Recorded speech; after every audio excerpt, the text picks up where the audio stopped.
Directly Dilip ji को वो करें, जरा स्पॉटलाइट लाते हैं। दिलीप जी, आप अनम्यूट करेंगे और अपनी प्रॉब्लम के बारे में क्विकली बताएंगे मुझे थोड़ा, मैं स्पोर्ट्समैन हूँ।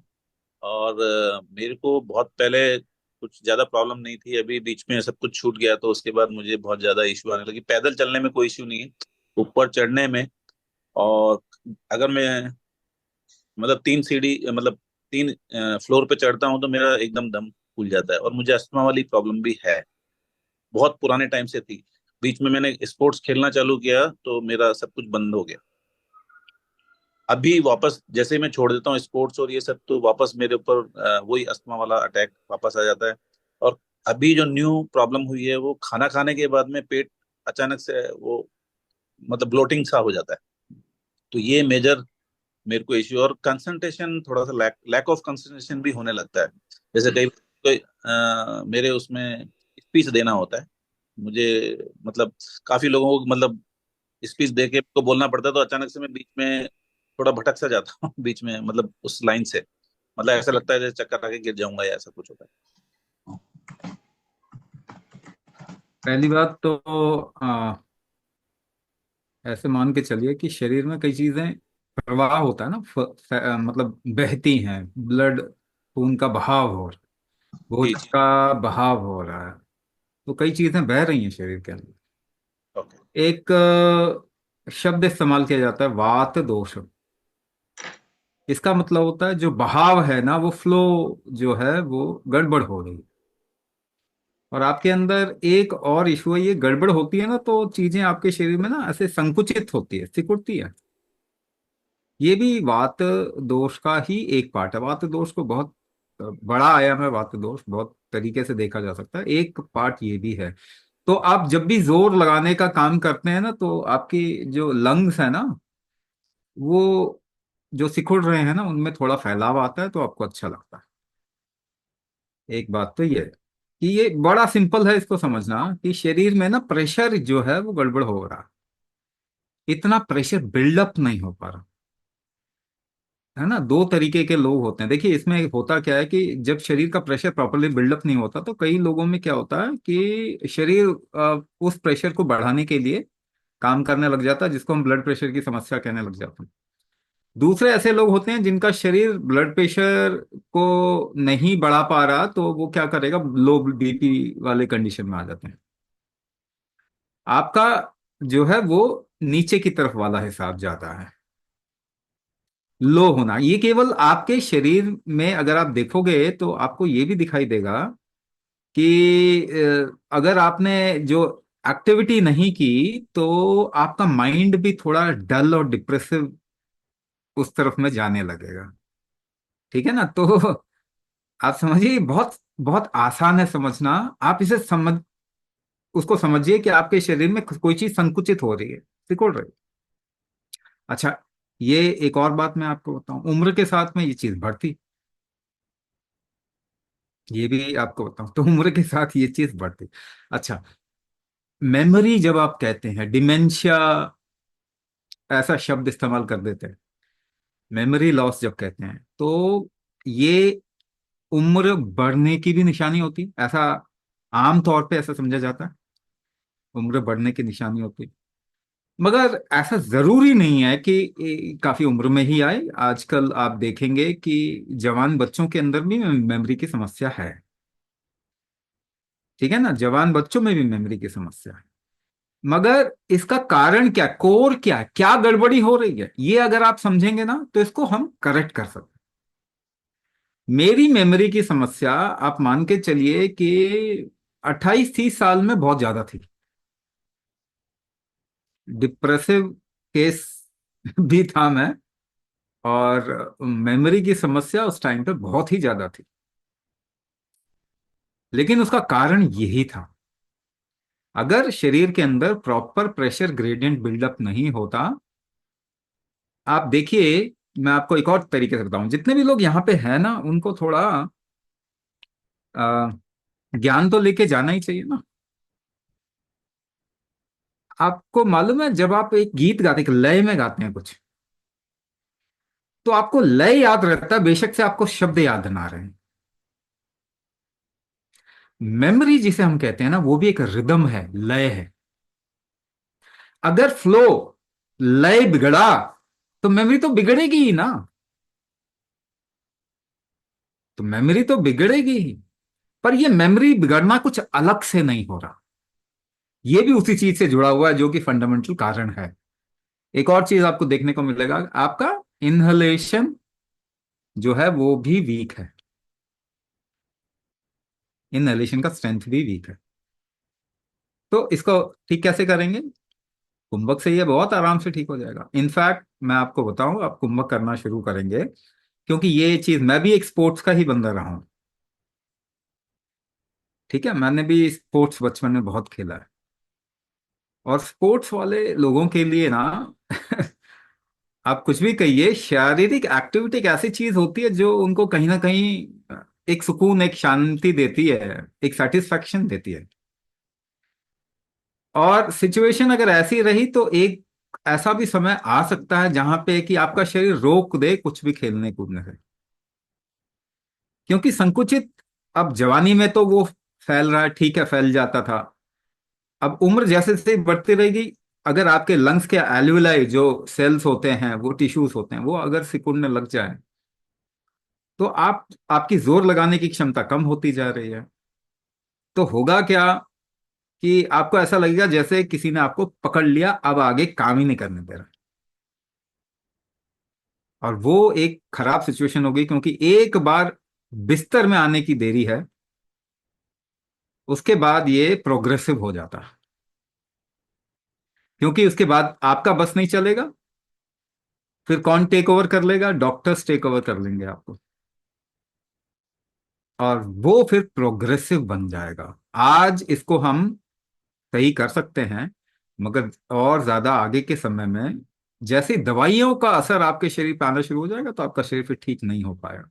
ये सबके साथ में है ये, क्योंकि आखिरकार इसमें स्टेरॉइड ही दिया जाता है। या आप म्यूट हैं, तो आज आप काम कर लीजिए, आज स्थिति आपकी ठीक है, इतनी बिगड़ी नहीं है ना। आज एक काम कर लीजिए, ये बिल्कुल सही हो जाएगा। Next, we'll take is Ketan Shah. Okay, he's suffering from allergies and Ketan ji unmute करके अपने बारे में बताइए, एक्जिमा एलर्जी के बारे में। नमस्ते स्वामी जी। नमस्ते नमस्ते। बेसिकली मेरे को सिवियर माइग्रेन है, जो बढ़ गया है। जस्ट टर्न 60 एंड लास्ट 1-2 साल से, मतलब ये माइग्रेन 30 साल से है, लेकिन लास्ट फ्यू इयर्स में बढ़ते गया। Now I have it twice a day migraine. और लोअर बैक का मेरे को प्रॉब्लम था, स्लिप डिस्क हुआ था 2 साल पहले, लेकिन अभी मतलब I am very careful, lifestyle change कर दी, एक्सरसाइज कर रहा हूँ, एक्यूप्रेशर कर रहा हूँ, तो it is manageable, but migraine is still not manageable. And then recently 1-2 साल पहले I developed a little bit of asthma. ज्यादा नहीं है, थोड़ा है, but if I don't take the spray तो फिर वो कोल्ड हो जाता है। एंड एक स्किन एलर्जी टू डस्ट हो गया है, तो मतलब अगर मैं शॉर्ट्स पहनता हूँ तो suddenly I get redness in my skin due to the allergy, skin dust allergy. And I just turned 60, so maybe it's combination of everything, because India mein you retire at the age of 60. Not necessarily. No, I'm working, but I mean, as the fourth retired, right? I mean, तो नहीं नहीं, problem पहले पकड़ते हैं, हाँ जी। फिर nobody will have to retire, क्योंकि retirement is death, almost like, it's like death. nobody should actually retire, कभी भी रिटायर नहीं होना चाहिए लाइफ में। Life is all about experiencing, getting experience and action. बिना एक्शन के एक्सपीरियंस तो नहीं हो सकता। तो लेट्स अंडरस्टैंड कि आपके साथ में कहाँ पे एक इशू है और उसको कैसे ठीक कर सकते हैं। You can do this experiment and you'll see कि आप सांस छोड़ते छोड़ते ना स्क्वाट कर जाओ, नीचे बैठ जाओ और सांस को रोक लीजिए थोड़ा सा। उसके बाद बहुत स्लोली आप सांस लेते लेते उठने की कोशिश कीजिए। या अपने स्पेयर टाइम में आप ट्राई करके देखना। ये जो उठने वाला पार्ट है ना, ये बहुत डिफिकल्ट होगा आपके लिए। तो इसको कहेंगे क्या, टेक्निकली इसको क्या बोलेंगे? टेक्निकली इसको बोलेंगे आपकी उदान शक्ति जो है वो वीक हो गई, है ना। उठना, उदान, उड़ान, ये सब एक ही तरीके से जुड़े हुए हैं। तो अपने को उठाने की जो शक्ति होती है ना, इसी की वजह से रीढ़ की हड्डी में स्ट्रेंथ रहता है, या वो वर्टिकल बनी रहती है। अगर ये शक्ति कम होती जाएगी, और ये कम होती जाएगी, इसमें आप कुछ कर नहीं सकते बहुत ज्यादा, अगर आप अपने ऊपर काम नहीं कर रहे तो लाइफस्टाइल थोड़ा करेक्ट करके ये कुछ समय तक आपको अच्छा फील होगा। बट अगेन, आप लाइफस्टाइल करेक्ट करके अपनी शक्ति तो नहीं बढ़ा रहे हो, नहीं बढ़ा रहे। ठीक है, एक्टिविटी करके ये थोड़ा सही रहता है, बट बहुत स्पेसिफिक तो नहीं कर रहे, तो होता क्या है कि हमको थोड़ा आराम मिलता है, और over a period of time then we get into a crash. अभी उदाहरण शक्ति बढ़ाने, अगर कमजोर है तो और क्या क्या चीज आपकी लाइफ में आपको देखने को मिलेगा या ऑब्जर्व करने को मिलेगा? एड्रिनल फटीग एक शब्द है, आप गूगल में टाइप करके देख लीजिए, या फिर एड्रिनल ओवर एक्टिविटी, आपको पता चलेगा कि ये एक बहुत कॉमन सी चीज है। यानी कि आपके शरीर में रिस्क बढ़ जाता है, क्योंकि सहनशीलता कम हो जाती है। बार बार एंजाइटी आती है, कई लोगों को एंशियस रहते हैं, फ्यूचर को देख के बड़े घबरा जाते हैं। तो एंजाइटी प्रोननेस कहें तो वो भी आ जाती है। रीढ़ के लोअर वाले पार्ट में लोड बढ़ता ही है, उसको आप आ, मतलब ऐसे बिना उदान शक्ति को बढ़ाए तो ठीक नहीं कर सकते। प्रकृति के ऊपर देखते हुए शरीर की प्रकृति अगर कफवात है तो फिर सर्वाइकल या कफवात की स्थिति में आपके ऊपर की तरफ में, मतलब गले से ऊपर की तरफ में प्रॉब्लम ज्यादा आने के चांस होते हैं। अच्छा, पेन किसी भी तरीके का आप समझो, पेन का मतलब होता है रुकावट। पेन को ना आप एक नए नजरिए से देखोगे तो इसको ठीक कर सकते हैं आप।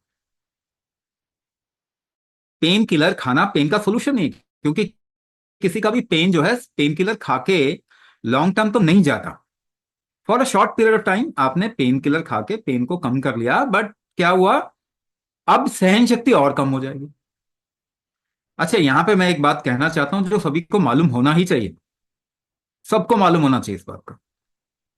कैंसर बढ़ रहा है इस दुनिया में, 12% के रेट से कैंसर बढ़ रहा है।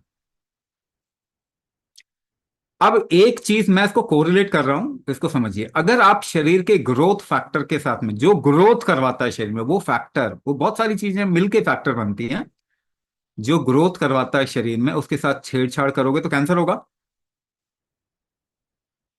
क्योंकि ग्रोथ ही तो गड़बड़ हो गई ना, किसी टिश्यू ग्रोथ ही तो गड़बड़ हो गई। अगर ग्रोथ फैक्टर के साथ में खिलवाड़ करेंगे तो कैंसर होगा। पेन किलर्स ग्रोथ फैक्टर, जिसको प्रोस्टाग्लैंडिन कहते हैं, उसको ही रोकता है, और any kind of pain killer. जितना दुनिया में पेन किलर का चलन बढ़ेगा उतना कैंसर बढ़ेगा, and this is one of the reason, and one of the very strong reason. तो लॉन्ग टर्म पेन किलर पे रहना ये कोई अच्छी स्थिति नहीं है। रुकावट कहीं पर भी होगी तो वो पेन क्रिएट करेगा। अगर किसी की उठाने की शक्ति कम है, उठने की शक्ति कम है, तो ब्लड का ऊपर उठना या और दूसरे मटेरियल का ऊपर उठना, उसमें बाधा आएगी, और ऐसे में सिर का भारी होना, ग्लूकोमा, माइग्रेन, सिर का दर्द होना, पिट्यूटरी इनसफिशिएंसी, हाइपोथैलेमिक इन्फ्लेमेशन, ऐसे कई सारी चीजें हैं जो होने के चांस ज्यादा होते हैं। अब मैं आपको एक एग्जांपल दे रहा हूं, उसको समझिए ये सोल्यूशन कैसे आप एक जूस पी रहे हैं और आप स्ट्रॉ से पी रहे हैं और जूस में पल्प फंस गया, वहां पे अटक गया, रुकावट आ गई, अब वहां पेन होगा।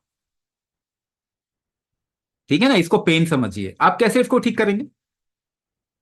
आप थोड़ा प्रेशर क्रिएट करते हैं, थोड़ा फूंक मारते हैं तो वो निकलता है, प्रेशर क्रिएट करते हैं एक जगह पे तो वो निकल जाता है। तो आपके शरीर में कोई भी रुकावट का सोल्यूशन क्या है? प्रेशर को सही करना, जो कि आप कुंभक से कर सकते हो, और तो कोई तरीका है? Everything else is a support, it can not be a treatment. जैसे आपके लंग में कोई रुकावट बन जाती है तो आप क्या करते हैं, नेबुलाइजेशन करते हैं, या फिर नैक ले लेते हैं, एनिस्टाइल सिस्टीन लेके नेबुलाइजेशन कर लो, तो पिघला देगा, कफ को वो पिघला देगा, उससे आपके पेन फैक्टर्स कम हो जाते हैं। यानी रास्ता खुल गया तो पेन कम हो गया, मगर वापस कफ आएगा कि नहीं आएगा? तो वो तो ट्रीटमेंट नहीं हुआ ना, वो तो सपोर्ट हुआ। आपने किसी टाइम पे सपोर्ट ले लिया, support cannot be called as treatment. तो नेबुलाइजेशन या नैक का ट्रीटमेंट जो है वो ट्रीटमेंट नहीं कहलाता, वो सपोर्ट कहलाता है। अगर आपके शरीर के अंदर गर्मी पैदा करने की क्षमता रहेगी तो कफ अपने आप ही पिघलेगा, उसको आप कुंभक से बढ़ा सकते हैं। तो कुंभक से जो प्रेशर क्रिएट करते हैं उसको कहते हैं वात, आयुर्वेद में कहते हैं वात। यानी वात को करेक्ट करना कैसे, सबसे पावरफुली कैसे करेक्ट करेंगे, कुंभक से। प्रेशर से ही टेम्परेचर बिल्डअप होता है, ठीक है, इसे पित्त कहते हैं। यानी दोबारा से कुंभक से वात पित्त दोनों करेक्ट किया जा सकता है, दोनों मिलके आपके शरीर में मटेरियल मैनेजमेंट करते हैं, इसको कहते हैं कफ। तो कुंभक से वात पित्त कफ तीनों को करेक्ट किया जाता है, जिससे कि ट्रीटमेंट होता है। कुंभक आयुर्वेद का राजा है, जो कि गद्दी पे नहीं बैठा, गद्दी से हटा दिया उसको, ठीक है। तो जो हम करा रहे हैं वो आयुर्वेद का सबसे स्ट्रॉन्ग पार्ट है। तो कोई भी माइग्रेन जो है ना, कम होती जाती है, एपिसोड्स या फिर फ्रीक्वेंसी उसकी कम होती जाती है। ये आपको देखो, इनिशियली साथ में ले सकते हैं जो कि हम बताते हैं, और धीरे धीरे करके आप देखेंगे कि माइग्रेन के जितने भी एपिसोड्स हैं बहुत ही कम हो जाएंगे, ना के बराबर। Swamiji, next we'll take Nisha Lakhani. जरा उन्हें लाइए निशा जी को। She is suffering from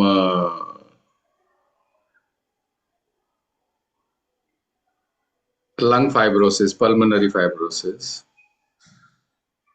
Is she available or should I move on? She's on spotlight, her son, I believe. I know that, but she's not there in the camera. नहीं, आपको problem है क्या? नहीं नहीं, उनका वो उसको चला अभी है। लंग फाइब्रोसिस डिटेक्ट हुआ है। आपको हुआ है या मैडम को हुआ है? मैम को हुआ है। मैडम अभी वो भी किचन में है तो वो आ रही है। अच्छा, तो इनका सवाल ये था कि लंग फाइब्रोसिस ठीक हो सकता है या नहीं हो सकता है। फाइब्रोसिस बहुत आसानी से ठीक हो जाता है, पर उसको थोड़ा सा आप भी समझो ना, क्योंकि आपको जो बताया जा रहा है, जहां से भी बताया जा रहा है, जरूरी तो नहीं है कि नहीं वो बिल्कुल ही सही है। क्योंकि अगर वो सही होता तो लंग फाइब्रोसिस ठीक हो रहा होता दुनिया में ना। फाइब्रोसिस, एक्चुअली फाइब्रोसिस के केसेस बढ़ रहे हैं। एक रीजन उसमें से क्या है वो मैं आपको बता देता हूं, और ये आप सभी समझ सकते हैं। ये जो कुछ मैं बता रहा हूं ना, ये आप सभी समझ सकते हैं। और देखिए, आपका हेल्थ आपकी रिस्पॉन्सिबिलिटी है। सपोज कीजिए आपको कोई दवाई दिया और उसका कोई रिएक्शन भी होता है या उससे कुछ नुकसान होता, तो जिम्मेदारी कौन लेने वाला है, ये बता दीजिए। तो आपकी हेल्थ आपके ऊपर, आपके हाथ में है, इस बात को आपको एक्सेप्ट करना ही पड़ेगा। पहली बात तो आप अपनी हेल्थ को डेलीगेट भी नहीं करना चाहिए ना, दूसरे के हाथ में ना डालें।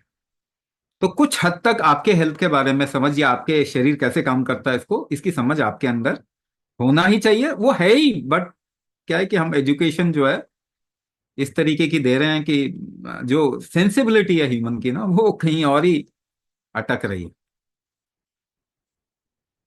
फाइब्रोसिस का मतलब होता है सूख जाना। ध्यान से सुनिए, ये सब आप लोग जानते हैं, आप लोग समझदार लोग है ना। तो अपनी समझ से, अपने विजडम से थोड़ा समझने की कोशिश कीजिए, आप सबको पता चल जाएगा। फाइब्रोसिस का मतलब होता है सूख जाना, ड्राई हो जाना। एक पेड़ से एक टहनी तोड़ो, हरी भरी टहनी, देखो कितनी लचीली होती है ना। उसको सुखा दो, 2-3 हफ्ते धूप में छोड़ दो, क्या हार्ड हो जाएगा? ऐसे करोगे टूट जाएगा। तो फाइब्रोसिस हो गया, उस टहनी को क्या हो गया? फाइब्रोसिस हो गया। अब आपके शरीर में जितना पानी ठहरना चाहिए था उतना पानी ठहर नहीं रहा। क्यों नहीं ठहर रहा? क्योंकि आपने बचपन से कोई ना कोई केमिकल डाला अपने शरीर में, जिसके लिए आपका शरीर डिजाइन ही नहीं हुआ। ऐसे मान के चलो कि आप पेट्रोल की गाड़ी में डीजल डाल रहे हो, वो चलेगा ही नहीं। मगर कमाल का हमारा शरीर है कि इस पेट्रोल की गाड़ी में डीजल डालते हुए भी हमको कितना समय तक खींचता है। तो आप पैरासिटामोल सबने खाया ना, यहां पे सबने खाया है। 500 मिलीग्राम का पैरासिटामोल जब आप खाते हो तो आपके शरीर की जरूरत कितनी है? 5 मिलीग्राम जरूरत है, 500 खिलाया जाता है आपको। ऐसा क्यों? क्योंकि 495 मिलीग्राम आपका शरीर निकाल देगा, तो ओवरलोड किया जाता है। इसे डोज टाइट्रेशन कहते हैं। मगर आपका शरीर निकालेगा तो कैसे निकालेगा ये बताओ? उसे पानी में डिसॉल्व करके यूरिन के थ्रू निकालेगा। ऐसा ही होगा। यानी आपके शरीर ने आपके ही शरीर का पानी इस्तेमाल किया किसी ऐसे काम के लिए जो उसे नहीं करना चाहिए था। वो पानी जो शरीर का था वो मेटाबॉलिज्म में इस्तेमाल होता, वो और दूसरे काम में इस्तेमाल होता। वो करने की बजाय वो दवाई निकाल रहा है। यानी कि आपका शरीर हमेशा डिहाइड्रेट होता है जब भी कोई भी दवाई खाते हैं। इस बात को समझिए। आप कोई भी केमिकल खाओगे, और जरूरी नहीं कि केवल एलोपैथी मेडिसिन के फॉर्म में ही केमिकल, बल्कि आपके भोजन के अंदर जितने भी प्रिजर्वेटिव हैं, पेस्टिसाइड है दूध में, और किसी भी तरीके का सिंथेटिक कलर जो आपके शरीर में जा रहा है, उसको भी आपका शरीर बाहर ही निकालता है। लेकिन at the cost of what? At the cost of dehydrating your body. तो सबसे पहला लोड कहां पड़ेगा आपके शरीर में? अगर पानी निकलेगा तो हार्ट पे पड़ेगा लोड। कहां पड़ेगा? हार्ट पे पड़ेगा। तो जरा इसको समझते हैं। दुनिया की नंबर 1 बीमारी जिससे डेथ सबसे ज्यादा होता है, क्या है? Heart attack, heart disease. Number 1 cause of death in the world, दुनिया में आज क्या है? Heart attack, heart collapse, heart disease. अब मुझे बताओ, ये किसने क्रिएट किया? हमने ही तो क्रिएट किया।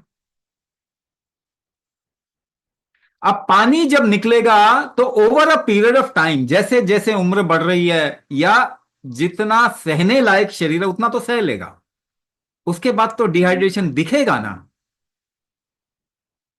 तो लोगों के शरीर के अंदर चीजें सूख रही हैं। किडनी सूख रहा है, लंग सूख रहा है, इसको आप मसल सूख रहे हैं, इसे मसल फाइब्रोसिस कह देंगे, किडनी का सिकुड़ जाना कह देंगे, लंग फाइब्रोसिस कह देंगे, लिवर सिरोसिस कह देंगे। आप फैंसी नाम तो अपना लोगे, मगर ठीक तो नहीं कर पाओगे उसको। तो ये फैंसी नाम बोलने से तो ठीक नहीं होगा ना। और ये बढ़ रहा है ना। अब पानी रोकना है, कोई भी चीज रोकनी है। कुंभक का मतलब क्या होता है? रोकने, रोकना। आप सांस को रोकते हो तो चीजों को रोकने की कोशिश करते हैं, होल्डिंग कैपेसिटी बढ़ाते हैं। होल्डिंग कैपेसिटी तो बढ़ाना ही पड़ेगा। कोई ऑप्शन है इसका? कोई ऑप्शन है ही नहीं। आप दवाई से इसको ट्रीट कर ही नहीं सकते। दवाई से बढ़ जाएगा। दवाई से जो चीज हुई है, केमिकल मेडिसिन से जो बीमारी हुई है, प्रॉब्लम हुई है, वो केमिकल मेडिसिन से ठीक कैसे होगा? आप बताओ, कोई लॉजिक सूट करता है इसमें? आप अगर सोचते हैं कि एक नई दवाई बन जाए जिससे मैं ठीक हो जाऊं, तो और दुनिया बीमार होगी। तो मुझे बता दीजिए कौन सी बीमारी ठीक हो रही है दुनिया में? डायबिटीज बढ़ रही है, लंग इश्यूज बढ़ रहे हैं, ब्लड प्रेशर, हार्ट डिसीज बढ़ रहा है, कैंसर बढ़ रहा है, ये फाइब्रोसिस और आइटिस, आर्थराइटिस और रूमेटॉइड और ऑटो इम्यून डिसऑर्डर सब बढ़ रहे हैं ना। एक भी बीमारी तो कम नहीं हो रही।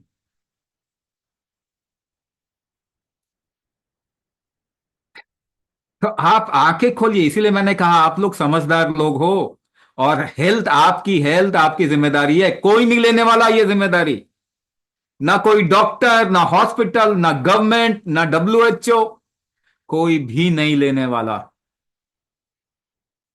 आप ही ले सकते हैं, आपका शरीर ही ये जिम्मेदारी लेगा। इसको एम्पावर करो। फर्स्ट लाइन ऑफ ट्रीटमेंट इसका क्या है? कुंभक। बाकी सब सपोर्ट आप ले सकते हैं, लेकिन फर्स्ट लाइन ऑफ ट्रीटमेंट क्या है? कुंभक। ये तो होना ही चाहिए। नहीं तो एक और चीज मैं बता रहा हूं कि ये शरीर ज्यादा इसको टॉर्चर करोगे ना तो एक दिन ये कहेगा भैया बहुत हो गया, अब दुकान बंद कर रहा हूं मैं। फिर डॉक्टर क्या बोलेंगे? नहीं तो ये तो प्रोग्रेसिव हो गया जी, ये तो ठीक होगा ही नहीं होगा, ये तो कुछ ही नहीं होगा, इसका कुछ नहीं कर सकते, क्योंकि इसको टॉर्चर ही तो कर रहे हैं। और टॉर्चर करके ये एक दिन दुकान बंद कर देगा। उससे पहले कुछ कर लेना चाहिए। उससे पहले इसको थोड़ा सपोर्ट दे दीजिए, इसको थोड़ा एम्पावर कर दो। आपका शरीर ही आपको ठीक करेगा। दुनिया में कोई भी चीज आपको ठीक नहीं कर सकती, किसी की हिम्मत नहीं है, किसी की औकात ही नहीं है कि आपको ठीक कर सके। आपका शरीर ही करेगा और कोई नहीं। ईश्वर भी ठीक नहीं कर सकता, मैं साफ बता रहा हूं आपको। आपका शरीर आपको ठीक कर सकता है। इसको कल्प्रिट ना बनाए, क्रिमिनल ना बनाए, इसको एम्पावर करें, इसको वो शक्ति दे दें जिससे ये अपने आप को ठीक करे। ये कुंभक करेगा। स्वामी जी कुछ क्वेश्चंस हैं। मुझे एस्थमा प्रॉब्लम सिर्फ सर्दियों में होती है। I have asthma problems only in winter, why is it so? हाँ, अस्थमा का प्रॉब्लम क्या है पहले तो ये समझिए ना। आप जो कहते हैं मुझे अस्थमा होता है, अस्थमा का प्रॉब्लम क्या? आपको सांस लेने में जोर लगता, आपको सांस लेने में जोर लगता है, और नहीं आएगी तो खांसी आने लग जाएगी। यानी कि आपके लंग्स अगर ठीक से नहीं फैलेंगे तो ये प्रॉब्लम आएगी। तो फ्लेक्सिबिलिटी ऑफ लंग कह लीजिए, या आपके शरीर में गर्मी पैदा करने की क्षमता अगर कम हो जाए तो भी होगा ऐसा। अगर फ्लेक्सिबिलिटी लंग की खत्म हो जाएगी तो भी होगा। यहां तक कि जोर लगाने की क्षमता कम हो जाएगी तो भी होगा। क्या ब्लड प्रेशर के मरीजों को नहीं होता इस तरीके का? सांस नहीं फूलती, उनकी भी तो सांस फूलती है। तो ये अलग अलग कैटेगरी में केवल हमने इसको डाल दिया, बट बेसिकली फंडामेंटली आपकी जोर लगाने की क्षमता ही तो कम हुई है। तो लंग की फ्लेक्सिबिलिटी कैसे बढ़ाएंगे? मैं आपको एक एग्जांपल और देता हूं कि फ्लेक्सिबिलिटी बढ़ाने का तरीका क्या है। अगर शरीर कम मोड़ता है तो उसको मोड़ोगे ना तो मसल क्रैम्प्स आएंगे, टूटेंगे मसल, नर्व खिंच जाती है, कभी कभी तकलीफ बढ़ सकती है आपकी। तो कई लोग ऐसे होते हैं जो कि स्पोर्ट्स वाले होते हैं ना, वो थोड़ा जबरदस्ती करते हैं शरीर के साथ मगर उस केस में क्या होता है कि उनकी तकलीफ थोड़ी बढ़ जाती है। मैं आपको एक एग्जांपल देता हूं। फ्लेक्सिबिलिटी बढ़ानी है, बिना कोई बेंड किए आप फ्लेक्सिबिलिटी बढ़ा सकते हो अपने शरीर। फ्लेक्सिबिलिटी को आप जोड़ के देखो शरीर की गर्मी के साथ में, तो क्या आप शरीर के अंदर गर्मी पैदा कर सकते हैं बिना एक्सरसाइज किए? कैसे करेंगे? अब ये एक्सपेरिमेंट सभी करके देखना। यहां पे मैं कह रहा हूं अगर आप लोग आए हैं तो कुछ लेके जाइए। ऊपर सीधे खड़े होके, हम सब लोगों ने कभी बचपन में तो किया होगा, नाक से घुटने छूने की कोशिश करते हैं ना, सबने किया होगा कभी ना कभी। ऐसे एक सुबह उठिए और कमर से बेंड करके अपने घुटनों, दोनों घुटनों को छूने की कोशिश किए, देखिए कहां तक पहुंचते हैं, वेयर यू रीच, आप पहुंचते कहां तक। उसके बाद एक काम करो, उसका अंदाजा आपको लग गया, बैठ जाइए और सांस को रोकना शुरू कीजिए एज पर योर कैपेसिटी। ज्यादा जोर करोगे रिस्की हो सकता है, बहुत पावरफुल चीज होती है, मगर अपने कैपेसिटी यानी कि अपनी सहूलियत के साथ में कीजिए। Do it for 10 minutes, 10 minute के लिए करो। सांस रोको, सांस इनहेल करके रोको फिर छोड़ो, इनहेल करके रोको फिर छोड़ो, ऐसे करते करते 10 मिनट तक करो।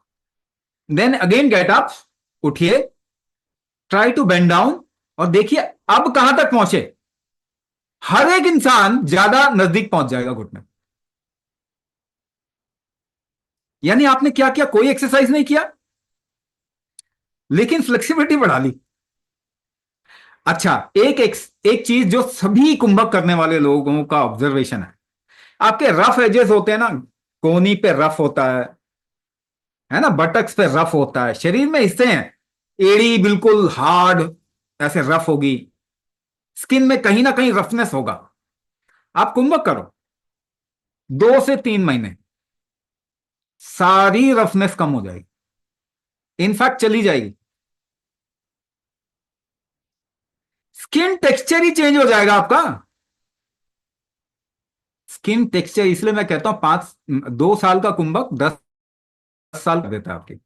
मगर एज कम ये नहीं होता कि आप 16 साल के बन जाएंगे। एज कम करने का मतलब ये होता है कि आपकी एज तो उतनी रहेगी, मगर जो सेलुलर एज है, सेलुलर हेल्थ है, वो ज्यादा बेटर होगा, वो जवान जैसा होगा।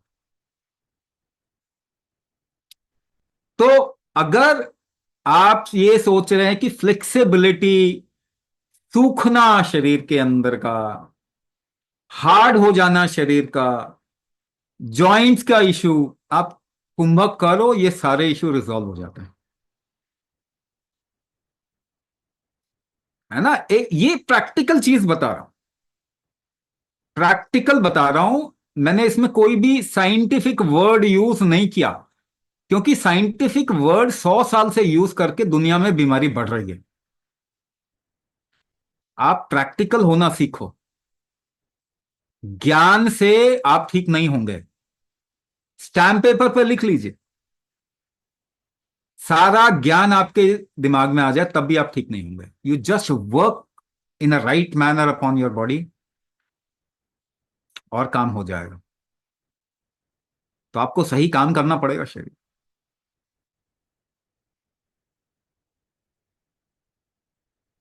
There is a person who's suffering from asthma, acid reflux, and has only one lung. So, will the program help the person? तो जैसे इसके पहले मैंने बताया कि स्ट्रेचेबिलिटी अगर हम बढ़ा दें, कुंभक से स्ट्रेचेबिलिटी बढ़ जाएगा, हीट फैक्टर बढ़ जाएगा, सांस लेनी आसान हो जाएगी। सीधी सीधी बात है, अस्थमा ठीक हो जाएगा 100%। अस्थमा आराम से ठीक हो सकता है, केवल टाइम पीरियड वेरी करेगा फ्रॉम पर्सन टू पर्सन। किसी का 6 महीने में ठीक हो जाएगा, किसी का 1 साल ठीक हो जाए, 1 साल में ठीक हो जाएगा, किसी को अगर 3 साल लगता है। मैं आपको डील दूं, डील देता हूं मैं आपको, 3 साल में आप बिल्कुल ठीक हो जाओगे।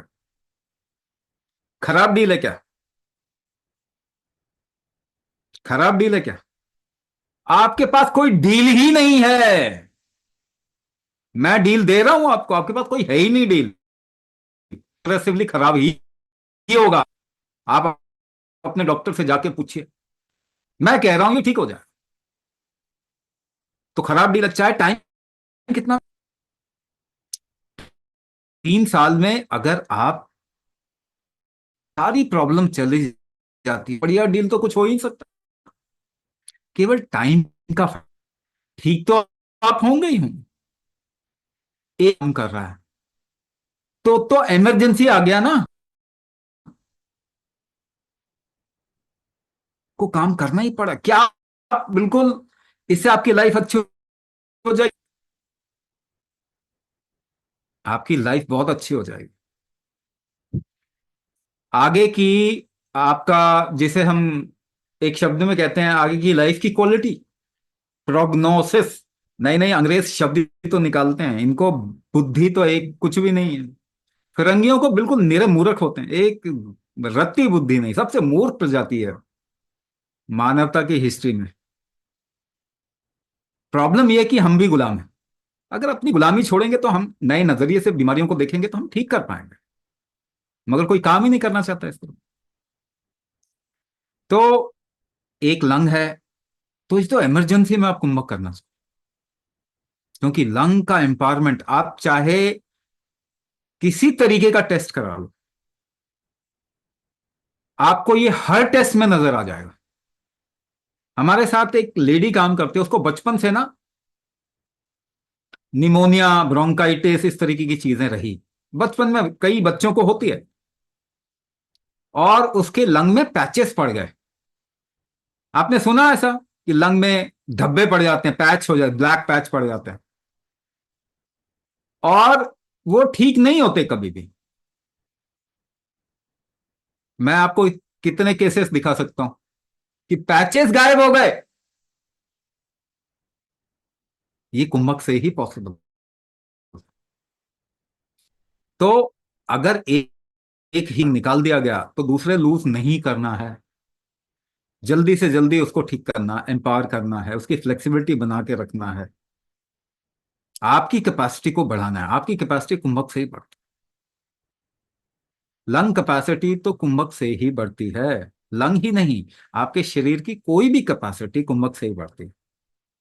अब इसको मैं आयुर्वेद के पक्ष में ही बोलता हूं, वात पित्त कफ को कंट्रोल करके रखना ये हर एक इंसान की अपनी जिम्मेदारी है। लेकिन आपका शरीर एम्पावर्ड रहे, वो किसी के ऊपर निर्भर ना रहे, आप इंडिपेंडेंट रह सकते हो। जब तक जियो तब तक आपकी प्रॉब्लम ऐसी नहीं हो कि आपको क्रैश करवा दे। क्योंकि आजकल सभी मरने के लिए हॉस्पिटल जा रहे हैं कि नहीं जा रहे हैं, बताइए भाई। देखो यमराज की खिड़की में तो सभी खड़े हैं, है ना। कुछ जल्दबाजी करेंगे, ज्यादा जल्दबाजी भी नहीं करना, नहीं तो नंबर जल्दी आ जाता है, मालूम है आपको। लेकिन अभी हॉस्पिटल जा रहे हैं। This is kind of situation humanity. पैदा होने के लिए भी हॉस्पिटल जा रहे हैं, मरने के लिए भी हॉस्पिटल जा रहे हैं। कोई घर में मर नहीं रहा। सच में आपने किसको देखा रिसेंट टाइम में? This is the worst kind of situation which can happen to humanity. सबसे खराब स्थिति हो गई है। तो इतना अपने को एम्पावर करके रखना चाहिए कि कम से कम मरने के लिए हॉस्पिटल नहीं जाना पड़े। आई तो पैदा होने के लिए भी हॉस्पिटल नहीं जाना चाहिए। हॉस्पिटल से अच्छा तो खेतों में पैदा हो जाओ, ठीक है ना। पहले होता था ना, काम करते करते डिलीवरी हो जाती थी। वो बहुत अच्छी सिचुएशन है। सोचो, काम करते करते डिलीवरी हो गई। यहाँ हॉस्पिटल में 6 महीना पहले से वो बेड रेस्ट बता देते हैं, और बच्चे वैसे ही पैदा हो रहे हैं ना, अपने शरीर को नहीं संभाल पा रहे हैं। तो ये चीज, ये सबसे दुखद खबर है कि हॉस्पिटल में कोई मरे और कोई पैदा हो।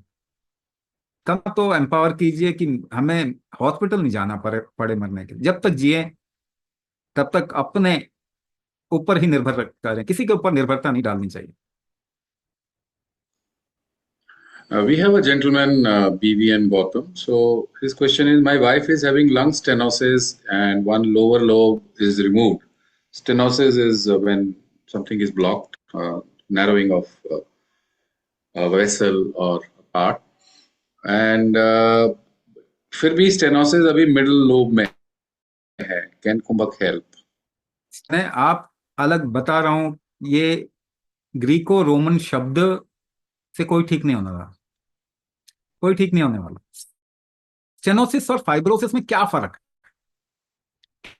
किसी एक चीज का हार्डनिंग ही स्टेनोसिस भी है, फाइब्रोसिस भी। मसल अगर हार्ड हो जाए या लंग के टिश्यूज हार्ड हो जाए तो उसको अलग अलग नाम से बुला देते हैं, मगर बेसिकली इट इज हार्डनिंग,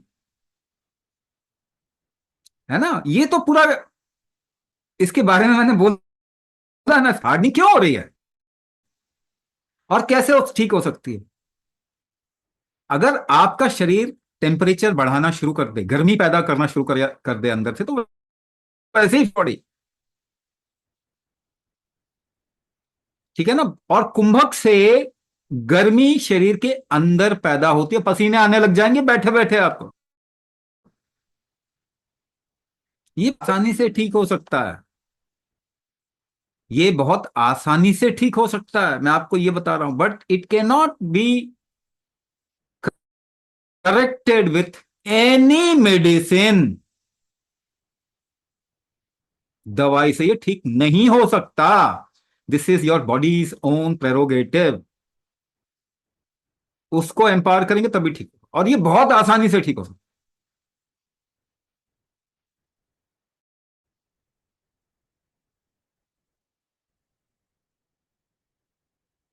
हाँ जी, Can next question. Anal and back pain will get cured by Kumbhak? Anal fissure or back pain? हाँ देखो, आप एनल फिशर, बैक पेन, ये दोनों ना कहीं को रिलेटेड है, जुड़े हुए, एक ही वजह से हो रहे हैं। जब भी आपके शरीर के अंदर अपान वायु की में रुकावट आ, अपान का मतलब होता है शरीर में नीचे कोई चीज फ्लो कर रही ना, उसमें रुकावट अगर होती है, शरीर में नीचे फ्लो होता है कि नहीं? आप ऊपर से फूड लेते हैं, नीचे से निकलता है ना,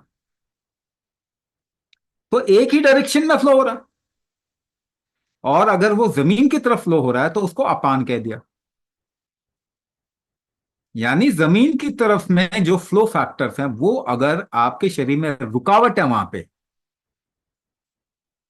तो आप देखो लोअर बैक, देखो रीढ़ की हड्डी का निचला ही हिस्सा है ना,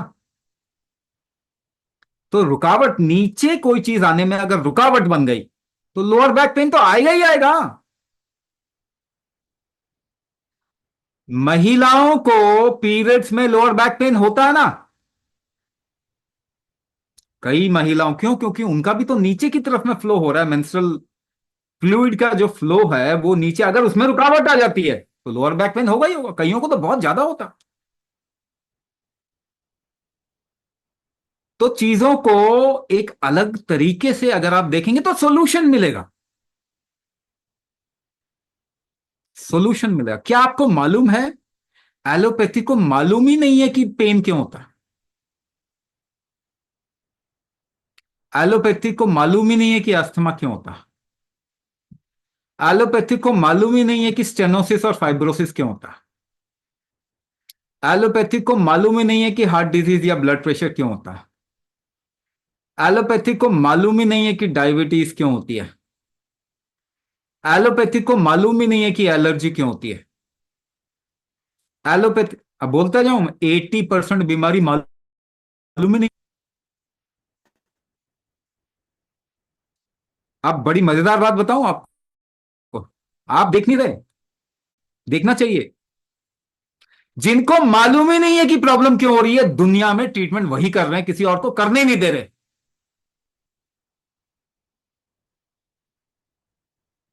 क्या आप ये नहीं देख पा रहे? तो ये क्या धांधली चल रही है? कम से कम कोई तो, आप सोचो तो सही, आपके साथ में क्या हो रहा है। जिनको मालूम ही नहीं है कि प्रॉब्लम क्यों हो रही है, वही ट्रीटमेंट कर रहे हैं, इसके अलावा कोई नहीं कर रहा। और उन्होंने आज तक एक को भी ठीक नहीं किया 100 साल में। एक डायबिटिक ठीक हुआ है क्या 100 साल में, बताओ? एक अस्थमा का मरीज ठीक हुआ है क्या 100 साल में?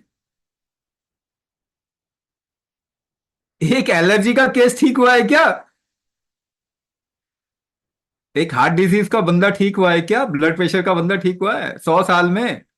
एक थायराइड का कोई इंसान ठीक हुआ है?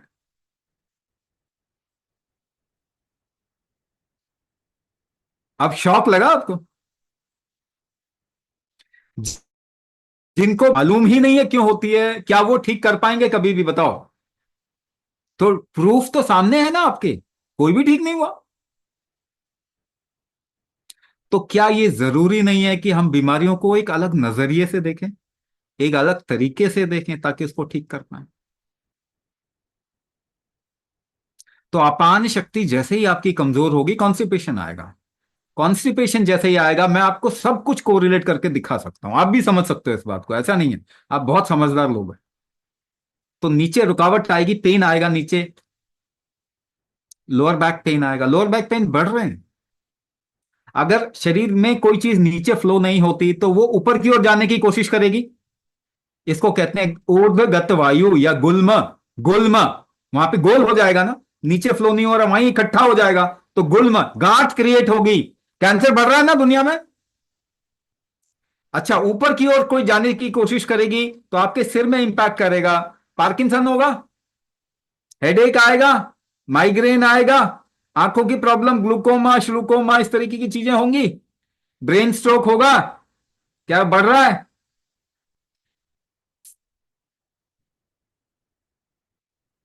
तो ये आप नहीं समझ पा रहे क्या? आप भी समझ सकते हैं ना इसको। अब नीचे की तरफ में आपको फ्लो करवाना है, क्या करना पड़ेगा? दवाई से तो होगा नहीं। जब तक आपका शरीर में जान है, शक्ति है, तब तक आपका शरीर ठीक कर लेगा। बाहर से अगर आप सपोर्ट लेंगे तो कुछ समय तक तो वो उसको कॉम्पनसेट कर लेता है। जैसे आपने कोई लैक्सेटिव खा लिया, आपने कोई विरेचन द्रव्य खा लिया जिससे कि मतलब कॉन्स्टिपेशन रिलीव हो जाए, तो वो तो रिलीव कर देगा। जबरदस्ती करवा रहे हो शरीर के साथ में तो कर देगा कुछ समय, लेकिन वो और बांधने की कोशिश करेगा ना इसके रिएक्शन में। तो आपने शरीर की वो नीचे जाने की शक्ति तो बढ़ाई नहीं। तो वो तो आप शरीर का प्रेशर ठीक करोगे तभी जाएगा ना, तभी होगा। वापस से उसी बात पे आ जाते हैं, वात पित्त कफ। आयुर्वेद का कॉन्सेप्ट है, कुंभक आयुर्वेद का राजा है। अगर आपको नर्व के इशू बहुत बढ़ रहे हैं, और इसका इशू जो है वो पेट के साथ में रिलेटेड है। डिमेंशिया बढ़ रहा है, याददाश्त कम हो रही है, पेट के साथ में रिलेटेड है। Itis, arthritis, rheumatoid arthritis, auto immune syndrome, ये दुनिया में बहुत बढ़ रहे हैं। स्टार्टिंग कहां से है? आपने सुना होगा कहावत, हर बीमारी पेट से शुरू होती है। ये आयुर्वेद में कहावत है कि पेट ही हर बीमारी का जड़ है। ठीक है, लिवर ठीक नहीं होगा, पाचन ठीक नहीं होगा, मेटाबॉलिज्म खराब होगा, डायबिटीज, ब्लड प्रेशर, थायराइड, सब मेटाबॉलिक डिसऑर्डर है। कैंसर भी मेटाबॉलिक डिसऑर्डर है। तो क्या आपको कमर दर्द में फायदा हो जाएगा? बहुत आराम से फायदा होगा। आप कुंभक करिए। हाँ, सपोर्ट के तौर पे आप कॉन्स्टिपेशन को थोड़ा, सभी को चाहिए कि कॉन्स्टिपेशन ना हो शरीर में। इसके लिए आपका आहार विहार और बल शरीर का, यथा बलम तथा चिकित्सा, एक नियम गांठ बांध लीजिए लाइफ में और सबको सिखाओ। आपका शरीर में जितना बल होगा, जितना स्ट्रेंथ होगा, उतना ही शरीर रिकवर करेगा, ठीक करेगा अपने। यथा बलम तथा निदान या चिकित्सा। आपको कौन ठीक करता है? आपका शरीर ही ठीक करता है, उसका बल ठीक करता है। और किम बलम सर्व बलम, पार्वती और महादेव का संवाद है। पार्वती पूछती हैं कि ये बल दुनिया का क्या है, किम बलम सर्व बलम, और महादेव क्या आंसर करते हैं? कुंभक बलम सर्व बलम। आज के टाइम पे कुंभक ही संजीवनी है। कुंभक आपकी लाइफ को एम्पावर करेगा। ये आज के टाइम पे जरूरी है। तो फायदा लीजिए कुंभक का, और बाकी हेल्प कीजिए दुनिया को हेल्दी होने में या बीमारियों से निकलने में। One last question, Swamiji. Though it is answered in the video, किसी को निमोनिया होता है 2-3 साल से और वेदर चेंज में होता है. Similarly, one lady has recently been diagnosed with bronchitis, asthma. She is not even able to perform PFT test. So will Kumbhak help in all these problems? So in itis जब हम कहते हैं, pneumonia और pneumonitis, itis जब भी हम कहते हैं, तो ये दो तरीके से इसको समझना चाहिए, ईदर एन इन्फेक्शन और इन्फ्लेमेशन। हालांकि ये दोनों साथ भी हो सकते हैं। इन्फेक्शन, ठीक है, तो इन्फेक्शन को देखते हैं कि इन्फेक्शन को ठीक कैसे किया जाता है। तो आप एक गोली खाते हो जिसे एंटीबायोटिक कहते हैं, वो इन्फेक्शन के कीटाणु को मारता है। लेकिन क्या आपका शरीर नहीं मारता इन्फेक्शन के क्या आपके शरीर के पास क्षमता नहीं है कि वो इन्फेक्शन के कीटाणुओं को मार सके? क्या आपको मालूम है कि वायरस के लिए कोई दवाई नहीं होती? वायरस के लिए आपका शरीर ही काम कर सकता है। तो इस बात को आप सभी को समझना पड़ेगा कि आपके शरीर की एबिलिटी टू इंक्रीज टेम्परेचर। ध्यान दीजिए, कोई भी इंफेक्शन होता है आपको, सबको यहां पे कभी ना कभी वायरल हुआ होगा, कोरोना हुआ होगा, या कोई ना कोई इंफेक्शन हुआ होगा। तो सबसे पहला काम शरीर क्या करता है? फीवर, टेम्परेचर बढ़ा देता है। यही उसके ठीक करने का तरीका है। और आप क्या करते हो बताइए? पैरासिटामोल खा लेते, उसको कम कर देते। ये क्रिमिनल एक्ट है, आपने एक क्रिमिनल काम किया। आपका फौजी देश की रक्षा के लिए दुश्मन से लड़ने के लिए जा रहा है, आपने उसके हाथ पांव बांध दिए।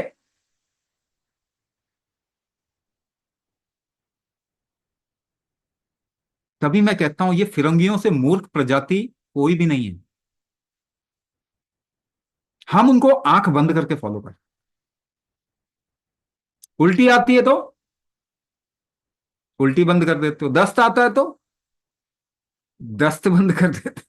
अब कर क्या रहे हैं, जरा सोचिए तो सही। दर्द आता है, दर्द काट देते हैं, क्या ये ट्रीटमेंट है?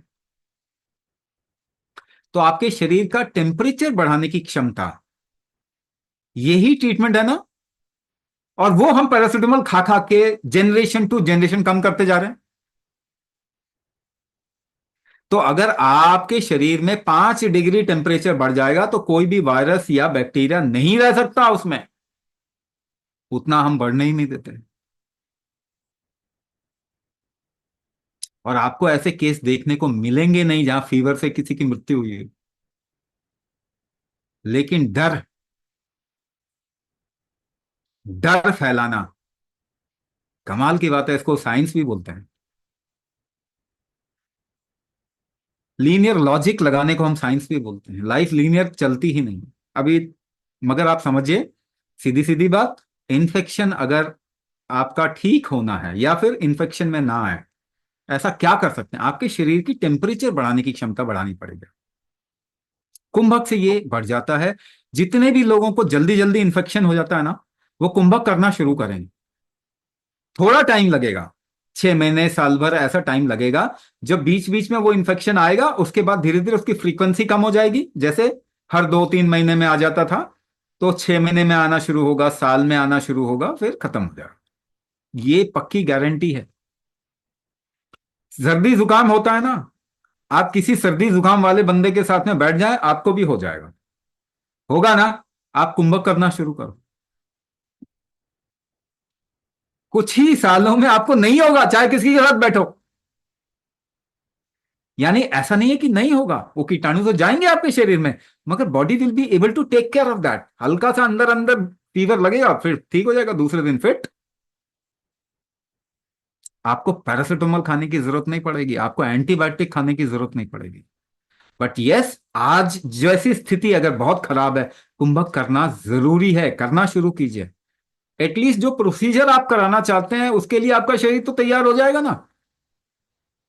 इसी टर्म्स में सोच लीजिए कि जो भी प्रोसीजर आप करवाना चाहते हैं, ये पक्का है कुछ ही समय में आपका शरीर तैयार हो जाएगा उस प्रोसीजर के लिए। तो इस लिहाज से बोल रहा हूं, शरीर ही आपको ठीक करेगा, इसको एम्पावर कीजिए। कुंभक से कुंभक आयुर्वेद का वो नियम है जो गुम हो गया, गायब हो गया, उसको हम रिवाइव कर रहे हैं, इसके ऊपर हम रिसर्च कर रहे हैं।